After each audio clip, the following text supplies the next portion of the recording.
Hi friends, എല്ലാ പ്രിയ കൂട്ടുകാർക്കും Bruce Lee PSCയുടെ പുതിയൊരു വീഡിയോയിലേക്ക് സ്വാഗതം. അപ്പോൾ നമ്മുടെ സിവിൽ പോലീസ് എക്സാമിന് വേണ്ടി നടത്തുന്ന ചെറിയൊരു മോഡൽ എക്സാമിൻ്റെ പുതിയൊരു ചാപ്റ്ററാണ് നമ്മൾ ഇന്ന് നോക്കുന്നത്.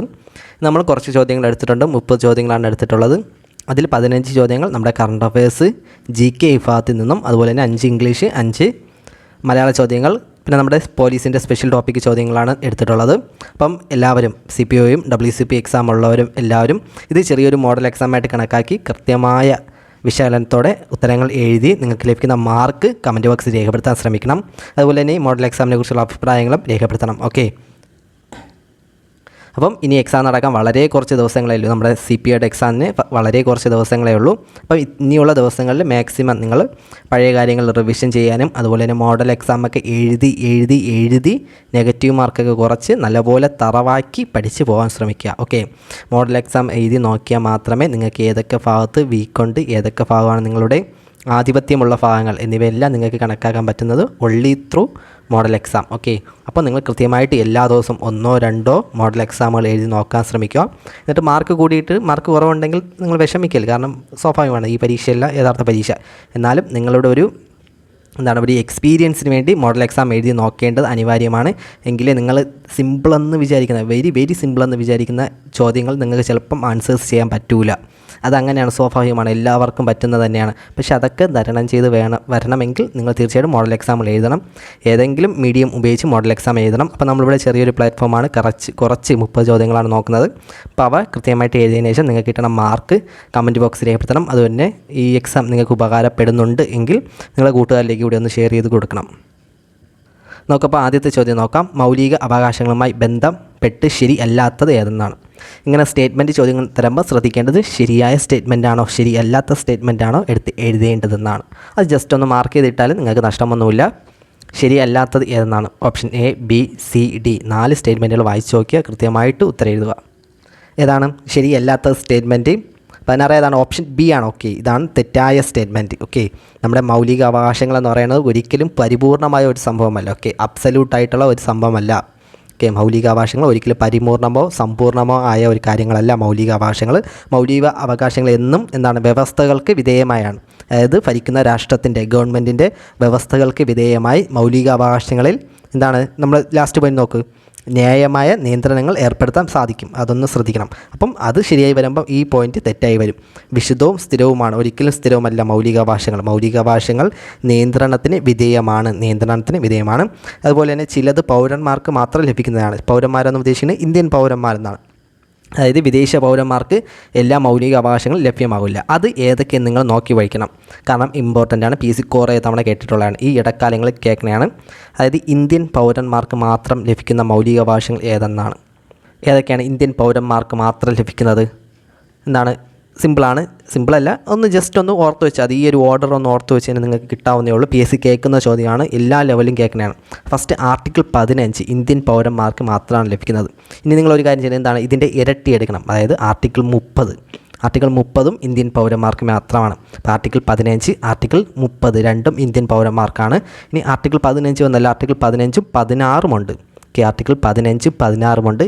ഇനി 6നെ ഒന്ന് തലവുത്തന്നെ ഇട്ട് അതേതാണ് 19 ഉണ്ട്. ആർട്ടിക്കിൾ 15, ആർട്ടിക്കിൾ 16, 6-നെടുത്ത് തലവത്തിനായിട്ട് ആർട്ടിക്കിൾ 19, ഈ 19ൻ്റെ കൂടെ ഒരു 20 കൂടി കിട്ടി 29. ഓക്കെ, അതായത് ആർട്ടിക്കിൾ 15, 16, ആർട്ടിക്കിൾ 29, 30, ആർട്ടിക്കിൾ 19 ഇത്രയുമാണ് ഇന്ത്യൻ പൗരന്മാർക്ക് മാത്രം ലഭിക്കുന്ന മൗലികാവകാശങ്ങൾ. ബാക്കിയുള്ള ആർട്ടിക്കിൾ 20, 21, ആർട്ടിക്കിൾ 14, അതുപോലെ 22, 23, 24, 25, 26, 27 അങ്ങനെയൊക്കെ കിടക്കണില്ലേ, അതെല്ലാം ഇന്ത്യൻ പൗരന്മാർക്കും വിദേശ പൗരന്മാർക്കും ലഭ്യമാകുന്ന മൗലികാവകാശങ്ങളാണ്. അപ്പോൾ ഇത്രയും ഇമ്പോർട്ടൻ്റ് ആണ് ഇന്ത്യൻ പൗരന്മാർക്ക് മാത്രമുള്ളത്. ആർട്ടിക്കിൾ 15. ആർട്ടിക്കിൾ 15 എന്തോന്നാണ് പറയണത്? ആർട്ടിക്കിൾ 15 എന്തോന്നാണ്? മതം, വംശം, ജാതി, ലിംഗം, ജന്മസ്ഥലം എന്നിവയിൽ നിന്നുള്ള വിവേചനം. ഓക്കെ, അതായത് വിവേചനത്തിൽ നിന്നുള്ള സംരക്ഷണമാണ് ആർട്ടിക്കിൾ 15. ആർട്ടിക്കിൾ 16 എന്തോന്നാണ്? ഇന്ത്യൻ പൗരന്മാർക്ക് മാത്രമുള്ള അവസര സമത്വം. 16 അവസര സമത്വം. ആർട്ടിക്കിൾ 19 എന്തോന്നാണ്? 9ന് തലവുത്തനിട്ട് 6 മൗലിക സ്വാതന്ത്ര്യങ്ങൾ ഉൾക്കൊള്ളിച്ചിരിക്കുന്നത് ആർട്ടിക്കിൾ 19ലാണ്. ആർട്ടിക്കിൾ 29 ന്യൂനപക്ഷക്കാർക്ക് വേണ്ടിയുള്ള.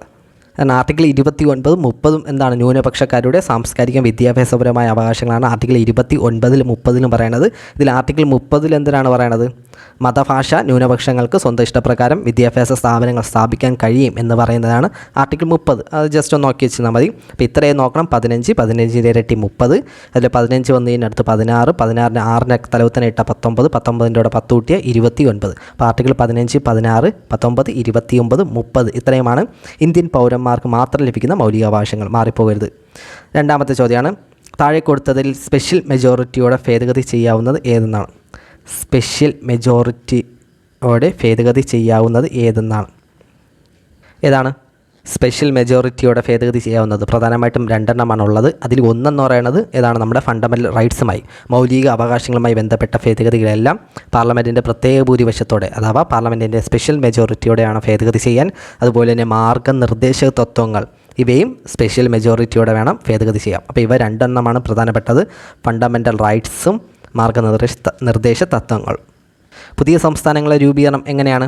വെറും കേവല ഭൂരിപക്ഷം മാത്രം മതിയാവും. പാർലമെൻറ്റിൻ്റെ കേവല ഭൂരിപക്ഷത്തോടെ പാസ്സാക്കുന്ന ഭേദഗതിയാണ് പുതിയ സംസ്ഥാനങ്ങളുടെ രൂപീകരണം. ഓക്കെ.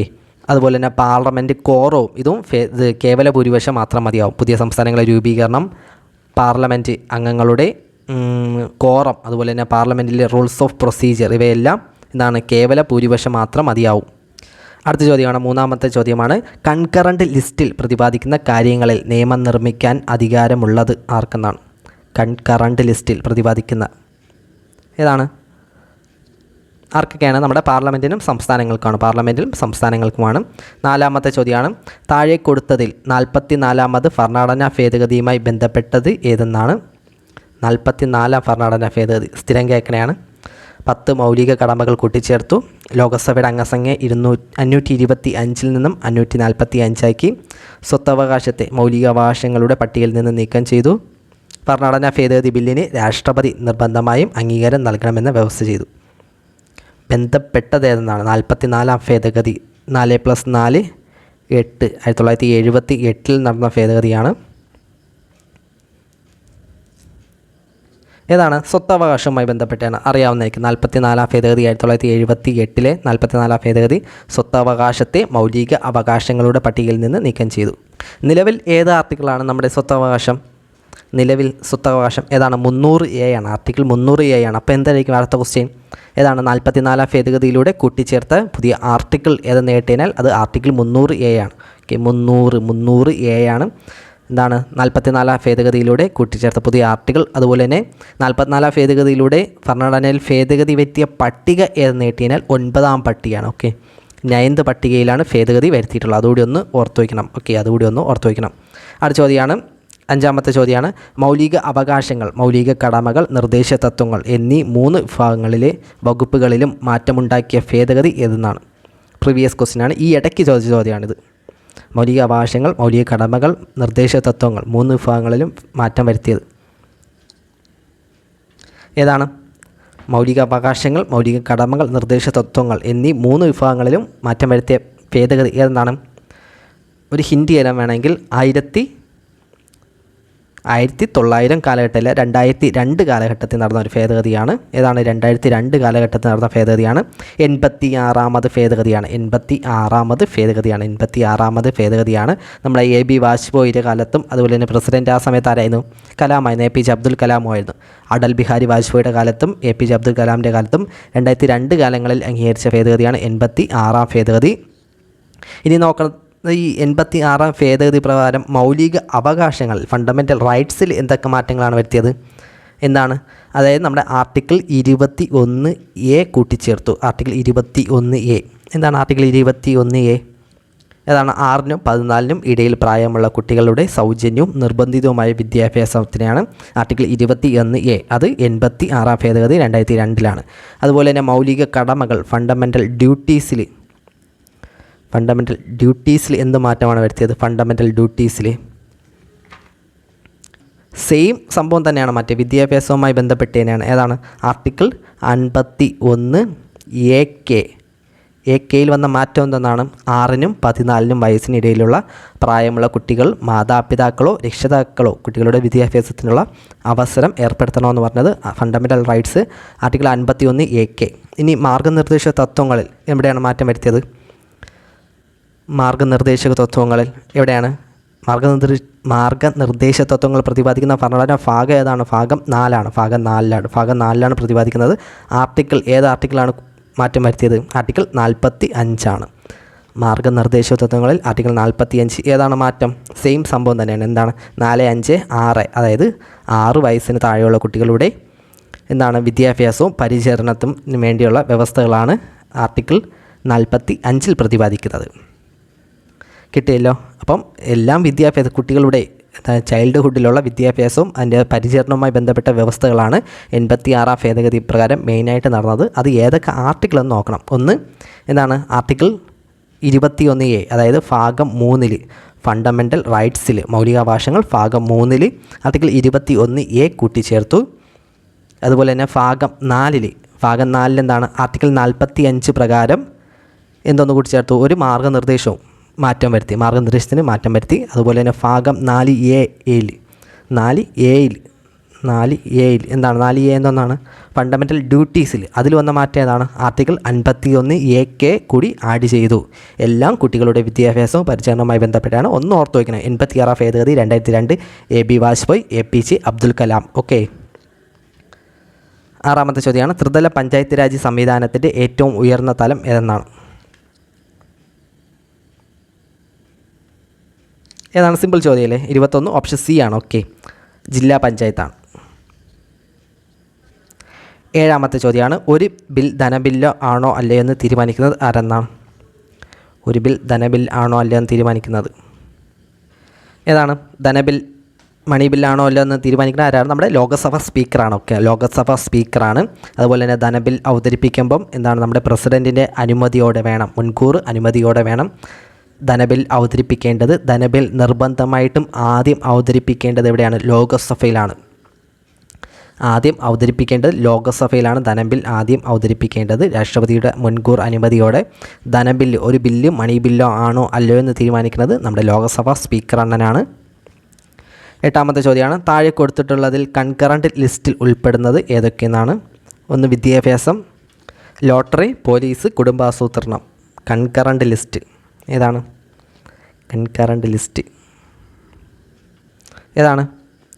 ഫസ്റ്റ് വിദ്യാഭ്യാസം, എഡ്യൂക്കേഷൻ, ലോട്ടറി, പോലീസ്, കുടുംബാസൂത്രണം. ഓപ്ഷൻ D ആണ്. 1ഉം 4ഉമാണ്. ഇതിൽ എഡ്യൂക്കേഷൻ കൺകറൻറ്റ് ലിസ്റ്റാണ്. അതേപോലെ കുടുംബാസൂത്രണം ഇത് ഓർത്ത് വയ്ക്കാൻ ഒരു ചെറിയൊരു കോഡുണ്ട്.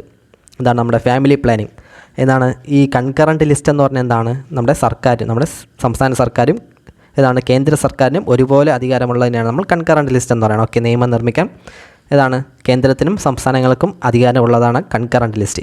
ഇത്രയേ ഉള്ളൂ. ഇതൊന്നും മനസ്സിലായില്ല. അതായത് 2 പേർക്ക്, സെൻട്രലിനും സ്റ്റേറ്റിനും വേണം, 2 പേർക്കും ഒരുപോലെ അധികാരം വേണം. അപ്പം ഇതൊന്നും ഓർത്ത് വയ്ക്കാം, 2 പേർക്ക്. ഓക്കെ, കുടുംബാസൂത്രണം എങ്ങനെയാണ് നിങ്ങളുടെ ഫാമിലി പ്ലാനിങ് നടത്തുന്നത്? എങ്ങനെയായിരിക്കും?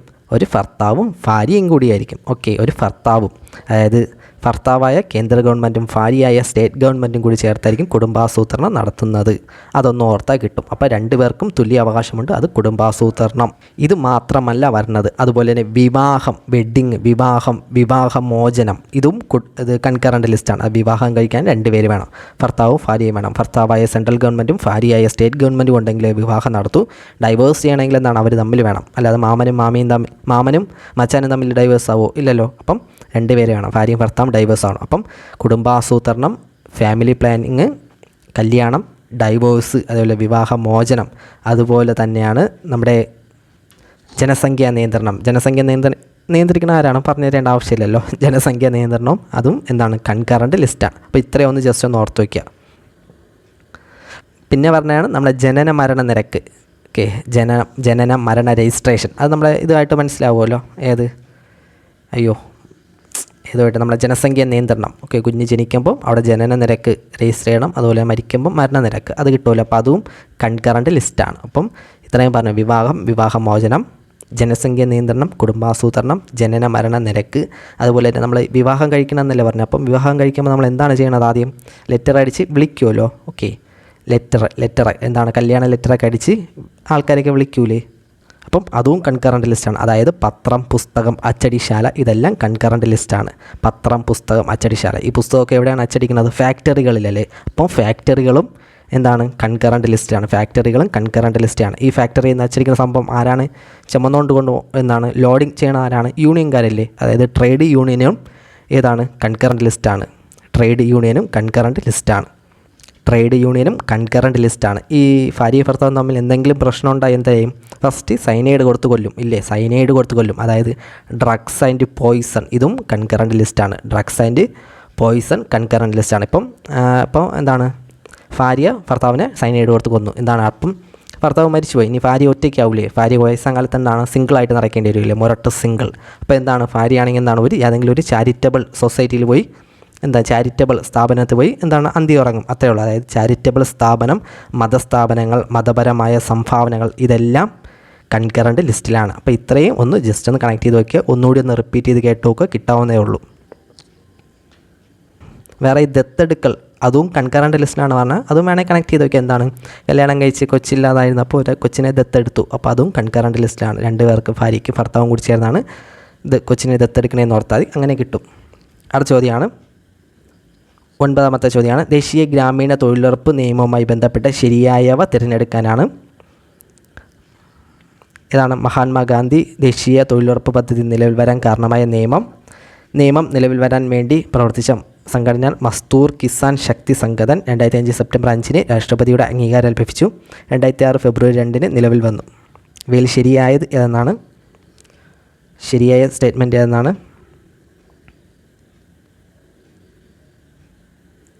ഏതാണ്? ഓപ്ഷൻ ബി ആണ്. ഓക്കെ, 4 സ്റ്റേറ്റ്മെൻറ്റുകളും ശരി തന്നെയാണ്. അടുത്ത ചോദ്യമാണ് 10ാമത്തെ ചോദ്യമാണ്. ജന്മിമാരുടെ വസ്തുവിൽ കുടിയാനുള്ള അവകാശത്തിന് സ്ഥിരത നൽകിയ നിയമം. ജന്മിമാരുടെ വസ്തുവിൽ കുടിയാനുള്ള അവകാശത്തിന് സ്ഥിരത നൽകിയ നിയമം ഏതാണ്? ഓപ്ഷൻ ബി ആണ്. ജന്മി കുടിയാൻ വിളംബരമാണ്. 11ാമത്തെ ചോദ്യമാണ്. സംസ്ഥാന മനുഷ്യാവകാശ കമ്മീഷൻ ചെയർമാൻ ഉൾപ്പെടെ കമ്മീഷനിലെ അംഗസംഖ്യ എത്രയെന്നാണ്? സംസ്ഥാന മനുഷ്യാവകാശ കമ്മീഷൻ ചെയർമാൻ ഉൾപ്പെടെ കമ്മീഷനിലെ അംഗസംഖ്യ എത്ര പേരാണ്? സംസ്ഥാന മനുഷ്യാവകാശ കമ്മീഷനിലെ അംഗസംഖ്യ 11ാമത്തെ ചോദ്യം ഓപ്ഷൻ എ ആണ്. 3 പേരാണ്. ഓക്കെ, 3 പേരാണ്. പക്ഷേ സെൻട്രൽ ദേശീയ തലത്തിലുള്ള മനുഷ്യാവകാശ കമ്മീഷനിലെ അംഗസംഖ്യ എത്രയാണ്? അത് 6 പേരാണ്. ഓക്കെ, 6 പേര്. ഒരു ചെയർമാൻ പ്ലസ് 5 മെമ്പേഴ്സ് അടങ്ങിയ 6 പേരാണ് ദേശീയ തലത്തിൽ 6 പേരാണ്. ഇവരെ കാലാവധി 3 വർഷം അല്ലെങ്കിൽ 70 വയസ്സാണ്. രണ്ടും സംസ്ഥാനത്തായാലും അതേപോലെ സെൻട്രലിലായാലും കാലാവധി 370 സംസ്ഥാനത്താണെങ്കിൽ അംഗങ്ങളുടെ എണ്ണം 3, ദേശീയ തലത്താണെങ്കിൽ അംഗങ്ങളുടെ എണ്ണം 6. അതുപോലെ നിയമിക്കുന്നത് ദേശീയ തലത്തിൽ പ്രസിഡൻറ്റും സംസ്ഥാന തലത്തിൽ ഗവർണറുമാണ്. അതുപോലെ തന്നെ ദേശീയ തലത്തിൽ അംഗങ്ങളെ നീക്കം ചെയ്യുന്നത് പ്രസിഡൻ്റാണ്. പക്ഷേ സംസ്ഥാന തലത്തിൽ അംഗങ്ങളെ നിയമിക്കുന്നത് ഗവർണറാണെങ്കിലും അംഗങ്ങളെ നീക്കം ചെയ്യുന്നത് പ്രസിഡൻ്റാണ്. ഓക്കെ, അതൊന്ന് ശ്രദ്ധിക്കണം. സംസ്ഥാന തലത്തിൽ അംഗങ്ങളെ നിയമിക്കുന്നതും അംഗങ്ങൾ രാജിക്കത്ത് നൽകുന്നതും ഗവർണർക്കാണ്. നിയമിക്കുന്നത് രാജിക്കത്ത്, ഇത് രണ്ടും ഗവർണർക്കാണ്. പക്ഷേ നീക്കം ചെയ്യുന്നത് ആർക്കാണ്? സംസ്ഥാനത്തുള്ള മനുഷ്യാവകാശ കമ്മീഷൻ അംഗങ്ങളെ നീക്കം ചെയ്യുന്നത് പ്രസിഡൻ്റാണ്. അതുപോലെ റിപ്പോർട്ട് സമർപ്പിക്കുന്നത് കേന്ദ്രത്താണെങ്കിൽ കേന്ദ്ര ഗവൺമെൻറ്റിനും സംസ്ഥാനത്താണെങ്കിൽ സംസ്ഥാന സർക്കാരിനുമാണ്. 12ാമത്തെ ചോദ്യമാണ്. എലീസ് പെറി ഏത് രാജ്യത്തെ ക്രിക്കറ്റ് താരമാണ്? എലീസ് പെറി ഏതാണ്? പത്രങ്ങളൊക്കെ വായിക്കാൻ കിട്ടുകയാണ്. നമ്മുടെ ഓസ്ട്രേലിയക്കാരിയാണ്. 28ാമത്തെ ചോദ്യം. 13ാമത്തെ ചോദ്യം. കഥകളിയുമായി ബന്ധപ്പെട്ട തെറ്റായ പ്രസ്താവന ഏതെന്നാണ്? കഥകളിയുമായി ബന്ധപ്പെട്ട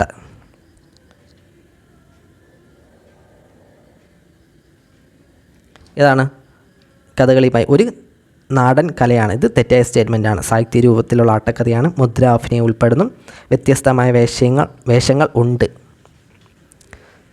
19 ഓക്കെ. 14ാമത്തെ ചോദ്യമാണ്. രാമൻ്റെ ദുഃഖം ബുദ്ധൻ്റെ ചിരി എന്ന കൃതി രചിച്ചതാര്? രാമൻ്റെ ദുഃഖം ബുദ്ധൻ്റെ ചിരി ആരാണ്? ഓപ്ഷൻ ബി ആണ്. എം പി വീരേന്ദ്രകുമാറാണ്. ഓപ്ഷൻ ബി എം പി വീരേന്ദ്രകുമാറാണ്. 15ാമത്തെ ചോദ്യമാണ്. കേരളത്തിൽ ഏറ്റവും കൂടുതൽ ഭാഷകൾ സംസാരിക്കുന്ന ജില്ല? സിമ്പിൾ ചോദ്യമാണ്. LGS ലെവൽ ചോദ്യമാണ്. ഏതാണ്? നമ്മുടെ കാസർഗോഡാണ്. ഓപ്ഷൻ ഡി ആണ് 30. 16ാമത്തെ ചോദ്യം. ജിലേബി എന്ന വാക്ക് ഏത് ഭാഷയിൽ നിന്നാണ് സ്വീകരിച്ചത്? ജിലേബി എന്ന വാക്ക് നമ്മുടെ സ്ഥിരം സ്നാക്സാണ്. ജിലേബി എന്ന വാക്ക് ഏത് ഭാഷയിൽ നിന്നാണ്? ഏതാണ്? മറാത്തി ഭാഷയിൽ നിന്നാണ്. ഓക്കെ, മറാത്തി ഭാഷയിൽ നിന്നാണ് ജിലേബി എന്ന വാക്ക് സ്വീകരിച്ചിട്ടുള്ളത്. 77ാമത്തെ നമ്മുടെ 17ാമത്തെ ചോദ്യം, മലയാളം എന്ന പദം പിരിച്ചെഴുതിയാൽ. മലയാളം എന്ന പദം പിരിച്ചെഴുതിയാൽ ഏതാണ്? മല പ്ലസ് ആളം. ഓപ്ഷൻ ഡി ആണ്. ഓക്കെ, 77 മലയാളം. മല പ്ലസ് ആളമാണ് മലയാളം. 18ാമത്തെ ചോദ്യമാണ്, താഴെ കൊടുത്തിട്ടുള്ള വാക്കുകളിൽ ആനയുടെ പര്യായം അല്ലാത്തത് ഏതെന്നാണ്? താഴെ കൊടുത്തിട്ടുള്ള വാക്കുകൾ ആനയുടെ പര്യായം അല്ലാത്തത്. കരി, ദിപം, ഹരിണം, വാരണം. ഏതാണ്? ഓപ്ഷൻ സി ആണ്. ഓക്കെ, ഹരിണമാണ്. ഹരിണം. ഹരിണം എന്ന് വെച്ചാൽ എന്താണ്? ഹരിണം. ഹരിണം അതിനെന്താണ്? മാനാണ്. ഓക്കെ, മാൻ. മാനിനെയാണ് ഹരിണം എന്ന് പറയണം. ഹരിണി എന്തോന്നാണ്? ഹരിണി. അത് മാൻപേട. മാൻപേട തന്നെയാണ്. ഓക്കെ, മാൻ ഹരിണിയും അതേപോലെ മാൻപേടയ്ക്ക് ഓക്കെ മാനിന് ഹരിണം. ഓക്കെ, മാനിന് ഹരിണം. അതേപോലെ ഹരിണിക്ക് എന്തെന്നാണ്? മാൻപേടയാണ്. അപ്പം ആനയാണ്. കരി, ദിപം. ആനയൊക്കെ ഇമ്പോർട്ടൻ്റ് ആണ്. ആന, പന്നി, അതുപോലെ നമ്മുടെ പക്ഷിക്കൂട്, പിന്നെ നമ്മുടെ വെള്ളം, മേഘം, ഇതൊക്കെ PSC സ്ഥിരം കേൾക്കുന്ന കുറച്ച് വേർഡ്സുകളാണ്. അതൊക്കെ ഒന്ന് നോക്കി വയ്ക്കണം. ഓക്കെ, കുയിൽ, ഇതൊക്കെ സ്ഥിരം കേൾക്കണത് തന്നെയാണ് ഇതിൻ്റെ പര്യായ പദങ്ങളൊക്കെ. അപ്പോൾ അതൊക്കെ ഒന്ന് നോക്കി വയ്ക്കണം. കരി, ദിപം, അതേപോലെ വാരണവും ആനയാണ്. ആനയാണ്. അതേപോലെ ആന. കരിണി എന്തോന്നാണ്? കരിണീനെ നമ്മൾ പിടിയാന. ഓക്കെ, കരി ആനയും. അതേപോലെ കരിണി പിടിയാനയാണ്. അതുകൊണ്ട് ഓർത്ത് വയ്ക്കാം. 19ാമത്തെ ചോദ്യമാണ്, അക്കപ്പോർ വലിച്ചു കൂട്ടുക എന്നാൽ. പ്രീവിയസ് ക്വസ്റ്റ്യനാണ്, PYQ ആണ്. അക്കപ്പോർ വലിച്ചു കൂട്ടുക എന്നാൽ എന്തോന്നാണ്? ഓപ്ഷൻ എ ആണ്, ഉപദ്രവം ഉണ്ടാക്കി വയ്ക്കുകയാണ്. 20ാമത്തെ ചോദ്യമാണ്, തുഞ്ചൻ ദിനമായി ആചരിക്കുന്നത് എന്നതാണ്. തുഞ്ചൻ ഏതാണ്? നമ്മൾ എന്തെങ്കിലും ഒരു സ്ഥാനം എടുത്തതിന് അതിൻ്റെ തുഞ്ചത്ത് പോയിരിക്കാൻ അതിൽ പറയണം. തുഞ്ചം എന്ന് പറഞ്ഞാൽ എന്താണ്? അറ്റത്ത്. അതായത് ഒരു വർഷത്തിൻ്റെ, ഒരു കലണ്ടറിൻ്റെ ഏറ്റവും അറ്റം ഏതാണ്? ഏറ്റവും ഫൈനൽ പോയിൻറ്റ് നമ്മുടെ ഡിസംബർ 1 അത് വെച്ച് പിടിക്കാം നമുക്ക്. തുഞ്ചൻ ദിനം. ഓക്കെ, തുഞ്ചൻ എന്താണ്? അറ്റത്ത് എന്തെങ്കിലും തുഞ്ചത്ത് പോയിരിക്കാനല്ലേ പറയണത്. അപ്പോൾ ഏറ്റവും എൻഡ് പോയിൻറ്റ് അവസാനം ഏതാണ്? ഡിസംബർ 31. ഇനി കുഞ്ചൻ ദിനം എന്നാണ്? കുഞ്ചൻ ദിനം സിമ്പിളാണ്. വെരി വെരി സിമ്പിളാണ്. കുഞ്ചൻ ദിനവും തുഞ്ചൻ ദിനവും മാറിപ്പോയില്ല. കുഞ്ചൻ ദിനം എന്നതാണ് നമുക്ക് പണ്ടുള്ള പാട്ടറിയാലോ, നമ്മുടെ നേഴ്സറി പാട്ട്. ഏതാണ്? കുഞ്ചിയമ്മയ്ക്ക് 5 മക്കളാണ്, 5ആമൻ പഞ്ചാര കുഞ്ചുവാണ്. അതിലുണ്ട് കുഞ്ചിയമ്മയ്ക്ക് എത്ര മക്കളാണ്? 5 മക്കളാണ്. എത്രാമനാണ് പഞ്ചാര കുഞ്ചു? 5ആമനാണ് പഞ്ചാര കുഞ്ചു. അതായത് മെയ് മാസം 5-ാം തീയതിയാണ്. അപ്പോൾ കുഞ്ചിയമ്മയ്ക്ക് 5 മക്കളാണ്, 5ആമൻ പഞ്ചാര കുഞ്ചുവാണ്. 5 മാസം മെയ് മാസം 5-ാം തീയതിയാണ് കുഞ്ചൻ ദിനവും. തുഞ്ചൻ ദിനം എന്താണ്? ഏറ്റവും തുഞ്ചത്ത് ഡിസംബർ 31. കിട്ടുമല്ലോ, അത്രയും കിട്ടുമല്ലോ. മാറിപ്പോകരുത് രണ്ടും, തുഞ്ചൻ ദിനവും കുഞ്ചൻ ദിനവും. ഓക്കെ, കോഡ് ഉപയോഗിച്ചാണ് പറഞ്ഞു തന്നത്, മാറിപ്പോകരുത്. നമ്മുടെ ഇംഗ്ലീഷിലെ ചോദ്യങ്ങൾ നോക്കാം. 21ാമത്തെ ചോദ്യമാണ്, change in to past perfect ടെൻസിലേക്ക് മാറ്റുക. ഹി ഹാസ് എ ബോട്ട് എന്നാണ്. He has a boat. Past perfect tense ഏതാണ്? പാസ്റ്റ് പെർഫെക്റ്റ് ടെൻസിൻ്റെ റൂൾ എന്തോന്നാണ്? ഓർഡർ എന്തോന്നാണ്? Subject plus had plus V3 plus object. ഇതാണ് past perfect tense. Okay, subject plus had plus V3 plus object. ഇതേ ഫോമിൽ പറഞ്ഞാൽ എത്ര ഓപ്ഷൻസ് ഉണ്ട്? Subject plus had plus V3 plus object. ഏതാണ്? ഓപ്ഷൻ ബി ആണ് ഉത്തരം. ഓക്കെ, സബ്ജക്റ്റ് ഹെഡ് പ്ലസ് എന്താണ്? V3 had object a boat. Okay, a boat. ഈ ബീനൊക്കെ പറഞ്ഞത് ഏതാണ്? പാസീവ് വോയിസിലാണ്. നമുക്ക് ആദ്യമേ അതൊക്കെ നമുക്ക് ക്യാൻസലായി കളയാം. ഓക്കെ, അപ്പോൾ past perfect tense subject plus had plus V3 plus ഒബ്ജക്റ്റാണ്. 22ാമത്തെ ചോദ്യമാണ്, good dash make good neighbours. Complete the proverb. പഴഞ്ചൊല്ല് പൂർത്തീകരിക്കാനാണ്. എന്നാണ് PSC കേട്ടിട്ടുള്ള ചോദ്യം എന്നാണ്. Good fences make good neighbours. നല്ല വേലികൾ നല്ല അയൽക്കാരെ ഉണ്ടാക്കുന്നു. ഈ പഴഞ്ചൊല്ലി ഏത് പുസ്തകത്തിൽ നിന്നാണ് എടുത്തിട്ടുള്ളതെന്നറിയാമോ? അത് PSC കേട്ടിട്ടില്ല എന്ന് ജസ്റ്റ് നിങ്ങളൊരു അറിവിന് വേണ്ടി പറയാം. നമ്മുടെ റോബർട്ട് ഫ്രോസ്റ്റിൻ്റെ മെൻഡിങ് വാൾ എന്ന് പറയുന്ന ഒരു കവിതയിൽ നിന്ന് എടുത്തിട്ടുള്ള ഒരു പ്രോവർബാണ് good fences make good neighbours. ഇപ്പം നിങ്ങൾക്കറിയാലോ, മലയാള സാഹിത്യത്തിലൊക്കെ ഇതേപോലെ ചോദ്യങ്ങളൊക്കെ ചോദിക്കാറുണ്ട്. അതുകൊണ്ടൊന്ന് മുൻകൂറായിട്ടൊന്ന് പറഞ്ഞതേ ഉള്ളൂ. റോബർട്ട് ഫ്രോസ്റ്റിൻ്റെ മെൻഡിങ് വാൾ എന്ന് പറയുന്ന ഒരു കവിതയിൽ നിന്നാണ് ഈ പഴഞ്ചൊല്ലി എടുത്തിട്ടുള്ളത്. ഓക്കെ, 23ാമത്തെ ചോദ്യമാണ്, they seldom love me dash question mark. ഏതാണ്? They seldom love me.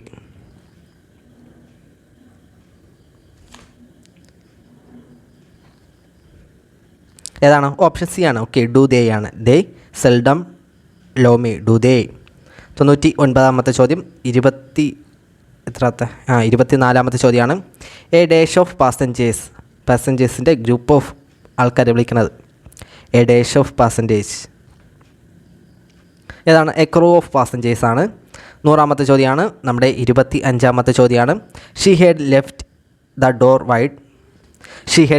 Door wide open. In this sentence open is an adjective, verb, അതേപോലെ ആഡ്വെർബ്, പ്രിപ്പോസിഷൻ. ഏതാണ്? Option C, D. Adjective, verb, option C adverb, option D preposition. ഏതാണ് open എന്നതുകൊണ്ട് ഉദ്ദേശിക്കുന്നത് ഇവിടെ? Open option A ആണ്. അഡ്ജക്റ്റീവാണ്. Okay, അഡ്ജക്റ്റീവാണ്. നമ്മുടെ special ടോപ്പിക്കിൻ്റെ ചോദ്യങ്ങളാണ്. 26ാമത്തെ ചോദ്യമാണ്. ഇൻ്റർനെറ്റിൽ കുട്ടികളുടെ അശ്ലീല ചിത്രങ്ങൾ പ്രചരിപ്പിക്കുന്നത് തടയാനായി കേരള പോലീസ് ആരംഭിച്ച പദ്ധതി ഏതെന്നാണ്? സിമ്പിൾ ചോദ്യമാണ്, എല്ലാവർക്കും അറിയാവുന്നതാണ്. ഇൻ്റർനെറ്റിൽ കുട്ടികളുടെ അശ്ലീല ചിത്രം ഏതാണ്? ഓപ്ഷൻ സി ആണ്. ഓപ്പറേഷൻ പി ഹണ്ടാണ്. 27ാമത്തെ ചോദ്യമാണ്. കേന്ദ്ര സർക്കാർ ഔദ്യോഗിക വിജ്ഞാപനത്തിലൂടെ വ്യക്തമാക്കിയ ലഹരി വസ്തുക്കൾ അല്ലാത്തവ ഉപയോഗിച്ചാലുള്ള ശിക്ഷ എന്തെന്നാണ്? കേന്ദ്ര സർക്കാർ ഔദ്യോഗിക വിജ്ഞാപനത്തിലൂടെ വ്യക്തമാക്കിയ ലഹരി വസ്തുക്കൾ അല്ലാത്തവ ഉപയോഗിച്ചാലുള്ള ശിക്ഷ ഏതാണ്? ഓപ്ഷൻ ഡി ആണ്. 6 മാസം തടവും 10,000 രൂപ പിഴയുമാണ്. 28ാമത്തെ ചോദ്യമാണ്. ഇന്ത്യൻ നർക്കോട്ടിക്സ് കൺട്രോൾ ബ്യൂറോയുടെ ആസ്ഥാനം എവിടെയെന്നാണ്? ഇന്ത്യൻ നർക്കോട്ടിക്സ് കൺട്രോൾ ബ്യൂറോയുടെ ആസ്ഥാനം. ഇത് ചോദിച്ചിട്ടുള്ള ചോദ്യമാണ്. എവിടെയാണ്? നമ്മുടെ ഡൽഹിയിൽ തന്നെയാണ്. ഓക്കെ, ന്യൂഡൽഹിയിൽ തന്നെയാണ്. ഓപ്ഷൻ സി ആണ്. 29ാമത്തെ ചോദ്യമാണ്. ഇന്ത്യൻ തെളിവ് നിയമം, ഇന്ത്യൻ എവിഡൻസ് നിയമപ്രകാരം മരണമൊഴിയായി കണക്കാക്കാവുന്നത്? വാക്കാൽ നൽകുന്ന മൊഴി, രേഖാമൂലം നൽകുന്ന മൊഴി, ആംഗ്യഭാഷയിൽ നൽകുന്ന മൊഴി, ആത്മഹത്യാക്കുറിപ്പ്, ഇവയെല്ലാം. നമ്മൾ ചെറിയ ലോജിക്ക് ഉപയോഗിച്ച് തിങ്ക് ചെയ്താൽ കിട്ടാവുന്നേ ഉള്ളൂ. ഏതാണ്? ഓപ്ഷൻ എ ആണ്. ഇവയെല്ലാം എന്താണ്? മരണമൊഴിയായിട്ട് കണക്കാക്കാം. ലാസ്റ്റ് ചോദ്യമാണ്. 30ാമത്തെ ചോദ്യമാണ്. ഇന്ത്യൻ എവിഡൻസ് ആക്ട് പാസ്സാക്കിയ വർഷം? ഇന്ത്യൻ എവിഡൻസ് ആക്ട് പാസ്സാക്കിയ വർഷം എന്നാണ്? 1872. 1872. 1872. ഓക്കെ, അപ്പം 1872 ഇന്ത്യൻ എവിഡൻസ് ആക്ട്. അപ്പോൾ ഇത്രയുമാണ് നിങ്ങളുടെ ചോദ്യങ്ങൾ. നിങ്ങൾക്ക് എത്ര മാർക്ക് ലഭിച്ചു, അതുപോലെ തന്നെ നമ്മുടെ എക്സാം നിങ്ങൾക്ക് തീർച്ചയായിട്ടും ഉപകാരപ്പെടുന്നുണ്ടോ ഇല്ലയോ എന്ന് കൂടി നിങ്ങളൊന്ന് ജസ്റ്റ് കമൻറ്റ് ബോക്സിൽ അറിയിക്കണം. അപ്പോൾ മറ്റൊരു എക്സാമായിട്ട് നമുക്ക് വീണ്ടും കാണാം. അതൊരു